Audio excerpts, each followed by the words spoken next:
Passionate. Come after me. I'm a man. I'm 40. Unflinching. Let's go back to losing. Parking was easier. Unrelenting. They're not going to keep him off the field tonight. Totally. This one has a chance. Dietz.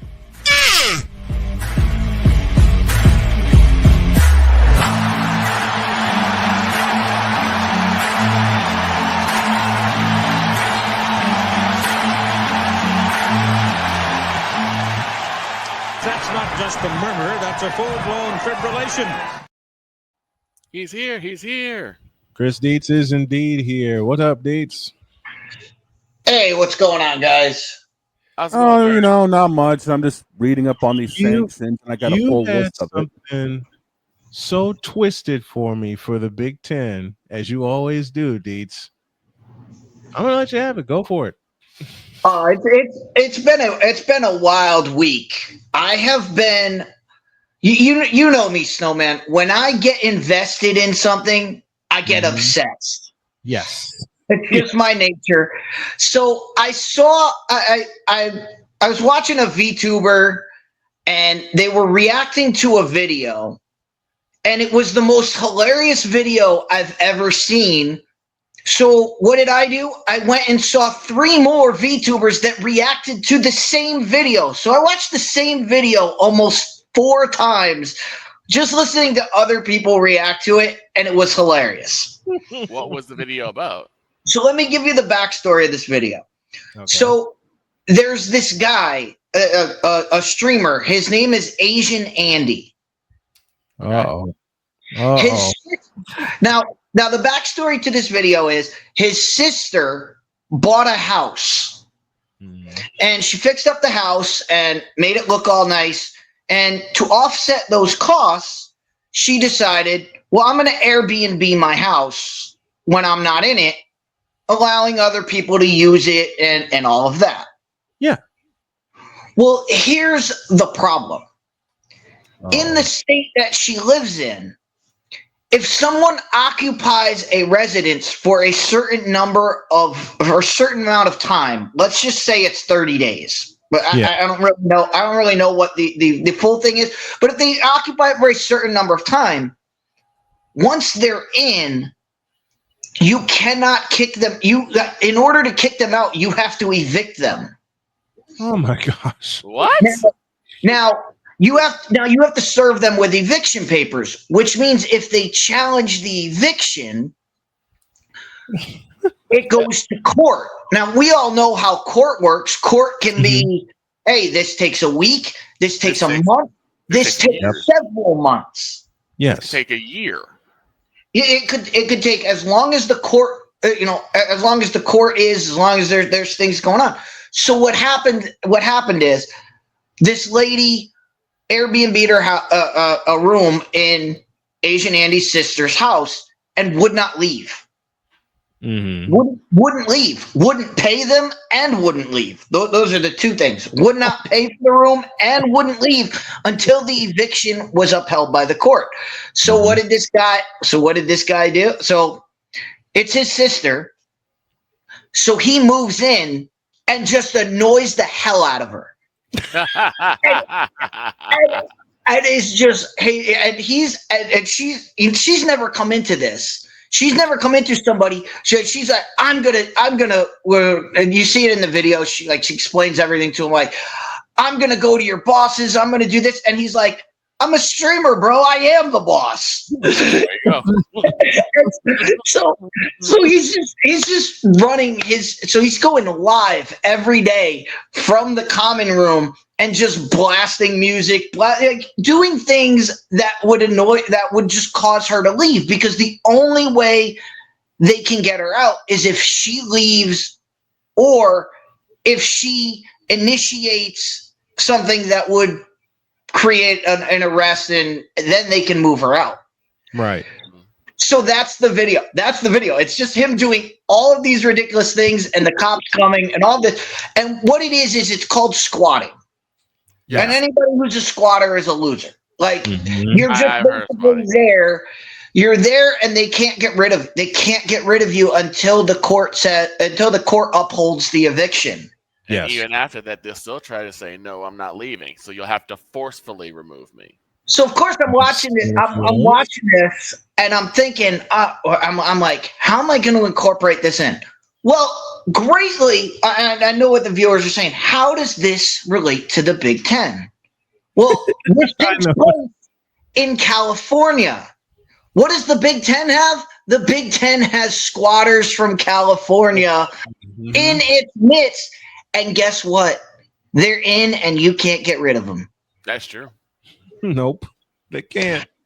And to bring this to the Big Ten and these teams, you know, we talk about all the things, and we'll get to the main Big Ten, but UCLA is only interesting not because they got the quarterback from Tennessee.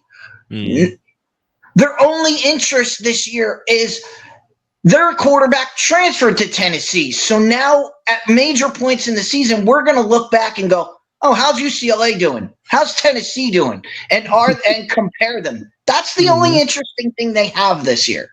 Yep. Other than that, they're not worth. Other than that, UCLA's not worth watching. That's all they got. The best thing I was just thinking about, I was just looking at all the schedules and everything. The best thing would be if somehow UCLA is able to get enough wins to be bowl eligible, and we get Tennessee versus UCLA in a bowl game.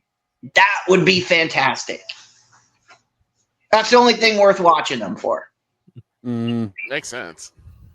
But the bigger interest is in USC, and I want to talk about USC for a little bit because it's how I look at college football. You know, when I look at teams in college football, I don't break them down based on. I try to break them down on what's happening on the field, but more importantly, what does the fan base feel about that team, and how do they measure what they're doing? Because that's what I find fascinating about USC, because are USC fans okay with a mediocre bowl game? I love that. Is that okay? I mean, for me, I'm not a USC fan, so I can't say whether that's a good. For me, if USC gets in a mediocre bowl game, that to me is not a USC season. That to me is like, all right, that's not that's how I judge it. But I don't know if that's okay for a USC fan. I don't know if they would accept that. And that's where USC is right now, where Lincoln Riley took over a program. We have to remember what Lincoln Riley took over. Like, people have been saying, is this a make or break season for Lincoln Riley? Like, what does that mean? Does that mean get to, 7-8 wins and go to the Gator.com bowl or what some garbage bowl game? Yep. The Gator.com bowl. Or is that 9 or is the benchmark 10, 11 wins, challenge for the Big Ten championship and get into the playoff? Like, what does that mean? Because you have to remember what I feel USC is. And what I remember of USC is after a game in Washington State, they left Lane Kiffin on the tarmac. Didn't even allow him on the plane because they lost to Washington State. Okay? That's the USC I remember. The USC I remember is Clay Helton, who Lincoln Riley replaced, won the Pac-12 and won a Rose Bowl against Saquon Barkley and Penn State. Yes. And 2 years later, he was fired. And replaced by Lincoln Riley, who, yes, made it to a Pac-12 championship, but got curb stomped by Utah. They got smacked. And not to mention, not only did they get curb stomped by Utah, They went on, and I believe it was the Sugar Bowl. Somebody can, fact check me on that one. Whatever bowl game they went to, they also got beat by Tulane in their bowl game. That was the Cotton Bowl. I knew it was a dome. That was the Cotton. It was a New Year's Six. It was the Cotton Bowl in Dallas. They missed the playoff. Went on, played Tulane, and Tulane beat USC in that game. Since then, they have not been in a prominent bowl game since. Right.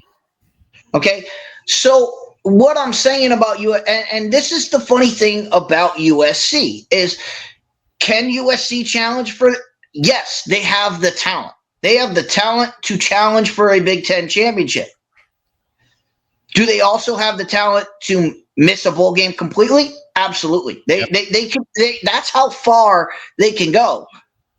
And I want to see from USC fan, are you okay with 7 wins? Are you okay with 7 wins, or are you not? Mm-hmm. Because that's going to tell you. That's going to tell you everything you need to know about USC going forward. Frankly, I can't wait to see them fall flat on their face. They have talent to compete, but they've been mediocre since they've been in the Big Ten. Right, and you just look at the preview. You just look at the previews. They're predicted to finish 9th in the Big Ten. Mm-hmm. I mean that's where they're at. They're stuck in this conference, and talking about everything they have. They just yes, they have Lincoln Riley. Yes, they have all these weapons on offense. They're built for the Pac-12. They're not built for the Big Ten. They don't have a defense that can play in the Big Ten. They're not big up front. They're not big in the trenches. They don't have that Ray Malaluga linebacker patrolling the middle that you need in the Big Ten, because Penn State's going to line up I formation and run the ball right down your throat. Iowa's going to line up I formation, 2 tight ends, and run the ball right down your throat. Running right up the middle. Nebraska, even though they're Matt Rule and they're in these, in the spread offense, what's their game based on? Handing the ball to the running back and running zone read. That's what they do. Michigan is going to line up in the eye and punch you in the mouth. Yep. Ohio State is going to do the same thing. That's the Big Ten. The Big Ten is center, guard, and tackle. The center and guard, that's where they're going to run the football, and USC is not built for that. Nope. Big Ten is run. So we will see where they get to. But like I said, these 2 squatters have moved into the Big Ten, and it's like Snowman was saying last week. These California teams, they're in. You can't get rid of them. You can't get rid of them until they want to leave. Nope, you can't. You can't. And when the news first came down, the first thing I said in front of this microphone was, "What the hell is USC and UCLA going to the Big Ten for?" And then Dietz a day later came on and echoed the sentence we all are echoing right now. The logistics is a nightmare because they got to play teams that wake up in the morning. And we're talking Eastern time. You got teams that wake up in the morning ready to punch you in the face. And you mentioned some of them: right. Michigan, Ohio State, Iowa, Nebraska, to a point, Northwestern. They love running the football. They run it out of the spread, but they love running. They love running the football. So you have USC and UCLA. They're just there. And that's going to be another graphic coming, I'm sure. I thought there was. They're just there. I had to move it. Okay. They're just there. They're just there. Yeah, they're basically there just to occupy space. That's it. That's the sole thing. And we'll see. And like I said, it all comes down to, how do you feel? Do you feel? It's always in college football. expectations, and we're going to talk about expectations in a minute because we got a team that has a lot of expectations and everybody needs to calm down. But what do you expect? Are you expecting USC to be the number one team and have them fighting for a championship every year, or are you okay with, hey, we win 7 games, we go to a bowl game? USC has dropped to mediocre status. They're okay with 7 or 8 wins and going to a ball game, especially being in the Big Ten. When they were in the Pac-10, I'm not even saying Pac-12. When they were in the Pac-10, there was some pride there, especially when they see Notre Dame every year, especially they when have they more to fight for. UCLA every year, especially when they see Arizona, Washington State. There was some pride there. There's not there more to anymore. fight for. And as long as they're in the news, it doesn't matter. As long as they're in the news, they can have 7 or 8 wins and be done with it. Sounds like teams we know. And that was the other thing about USC is, and about these California teams making these changes. The thing about old school USC was they could dominate the Pac-12 after dark. Like they were the draw. Yep. Now you're playing in the Big Ten where your games are on at noon. Your games are on at 3:30. Your games, you're not in that night. You don't have that slot all to yourself anymore. You don't have the Pac-12 at night. You don't have to. You're going against the SEC. You're going against the ACC game of the week. Like you're not. No longer is it just, oh, it's 10 o'clock. Let's watch the USC game. Mm-hmm. Like the time slots just aren't conducive for them. So it doesn't make any sense, except for the fact that they can claim they're in the Big Ten. And there's nothing there for them, honestly. There's nothing there for them except a lot of heartbreak. Let's get to this Michigan story. I want your thoughts on that and the fines and punishments that have come down. Oh boy! Yeah, I've got the full list of the fines and punishment. It's a 4-year probation, $50,000 fine plus 10% of the budget for the football program, a fine equivalent to the anticipated loss of all postseason competition revenue sharing associated with the 25 and 26 football seasons, a fine equivalent to the cost of 10% of the scholarships awarded to Michigan's football program in the 25-26 academic year, a 25% reduction of football official visits during the 25-26 season, and a 14-week probation on recruiting communications in the football program during the probation period. Now, what is exactly the charge that's being levied? It's the sign stealing issue that they had. Okay, so they're stealing signs while on the field. Okay. Yep. Yes. Now let's get Dietz's thought on that. So this all goes back to the Jim Harbaugh era. Yep. And all of that. So I really don't care. To be honest, Jim Harbaugh's no longer there. So it's fine. It's fine if you want. If you want to take revenue, if you want to take if the NCAA wants to fine them and say, hey, you were stealing signs during this, you made this much money, so you made this much money during that stretch. We want to take a cut of that because you acted like, that's fine. But anything going forward, I mean, Jim Harbaugh's not there. It's a totally different program than it is now. This is the problem with the NCAA. You cannot go back and say, hey, you committed a foul 3 years ago, and we're gonna now we're gonna make. This is what happened with Miami, where they just said, oh, you committed all these fouls and became a great team, so now we're gonna punish the teams going forward. Like, no, like that's not how this works. Like, right. The kids that came in, the kids that are there now have nothing to do with this. Mm-hmm. So you're not punishing like. You're punishing the kids that are already there that have nothing to do with the situation that he had created. And I mean, my whole feeling on this sign stealing or whatever. If you're if your signs are getting stolen, get better signs. Yep. Like, I don't know what to tell you. Like, if your signs are that easy to figure out that they can just be stolen, get better signs. Yep. Get a better communication system also. You know, and something Dietz said a long time ago when he first came on the show, and it echoes true to this day. You make things harder than necessary.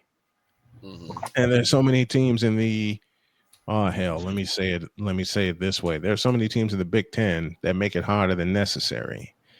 The sign stealing thing. You know, Dietz just said, get better signs, get better way to communicate to your teams. Yeah, and that's the whole point. Like they said, there were videotape. Like, there's videotape of everything at any level of football. There's videotape of everything. Listen, I coached in high school, and we used to look. We had people that, you know, when they were taping, we would look at the play and we would rewind it and go back and look at. All right, well, the coach has his hand up like this. That means this guy's blitzing. Like, is that stealing a sign? No, that's hey, that guy blitzed. Why did that guy blitz? And then you'd go, all right, he did that. Then you'd go look a couple plays later, see the same sign, see the same play, and go, all right, that's when we see that sign, we know that that's coming. Call out and tell our quarterback, hey, when you see this, call the protection that way. It's what boxers do. Boxers, when they watch another boxer, they watch to see if they drop their shoulder, if they, you know, stutter one way or stutter the way, so they know when to actually counter. It's something. It's like poker. If somebody has a tell and you have that tell, you're gonna exploit it. You know, somebody touches their glasses every time they've got aces. Hey, look, he's got aces. I'm not betting into him. Or, oh, look at this guy's. He didn't touch it. He didn't touch it. He doesn't have it. He's bluffing. Like that's everything. So, like, I don't really care. I think this is a mediocre story, a mediocre thing, and it should be treated as such. Like, hey, yeah, if the NCAA wants to make a big deal out of this, go take the revenue that they made from that season, make the school pay that, and move on. Don't punish the program further. Now, if it's a current program, if it's a guy who was still there, I'd be like, all right, you can punish them because the guy's still there. But you can't punish. There's nothing they can do to Jim Harbaugh. Jim Harbaugh's already moved on. Yeah. Right. All JJ McCarthy's already moved on. Blake Corum's already moved on. None of those guys are there anymore. They don't. Nothing. It doesn't have to do anything with the program. Right. We're up against the break, but where is Blake Corum anyway? He's in LA. He's at the Rams.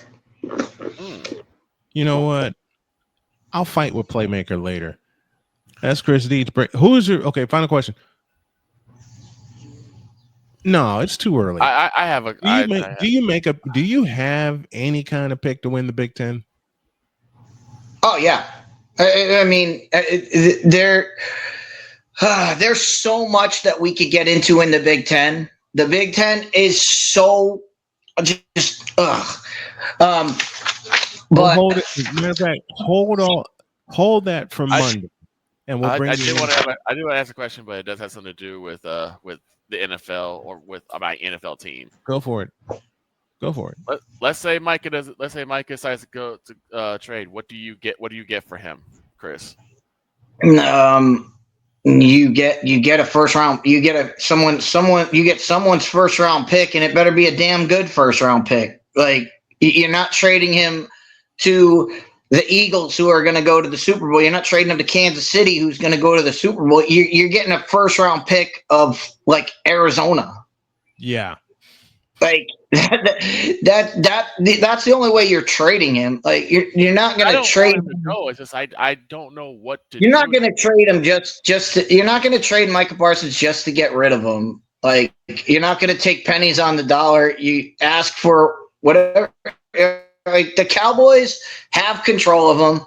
They might as well keep control of them and keep making offers. But everything I've seen, Micah's asking for the world, and the Cowboys aren't going to give him the world. They're going to give him market value.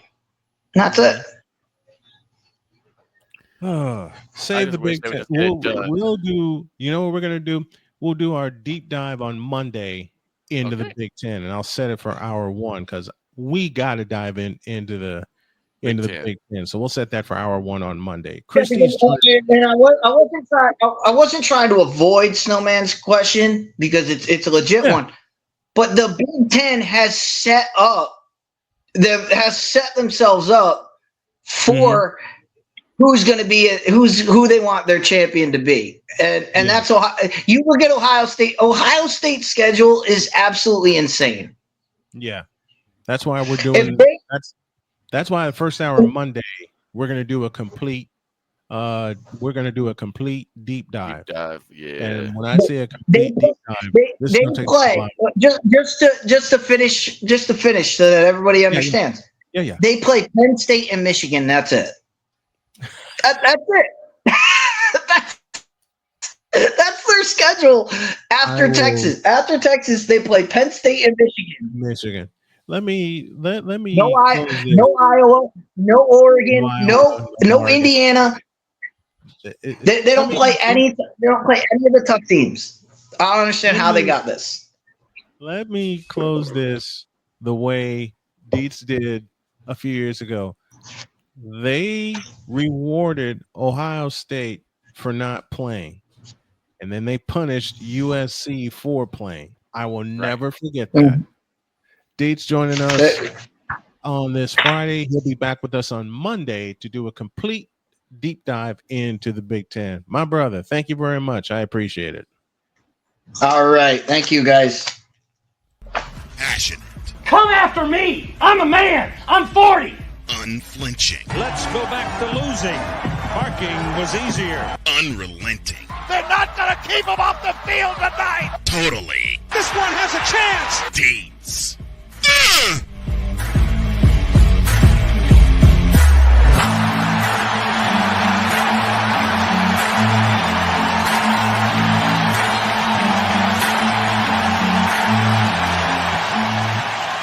That's not just a murmur, that's a full-blown fibrillation. There's a pretty lady waiting for us who's a 2-time Emmy Award winner, and we're going to talk quarterbacks coming into this year. And I'm looking at this list, and it's pissed me off. Oh, no. Is the list I came up with yesterday, or is it something different? Yes. The ranking list? Back in a few minutes.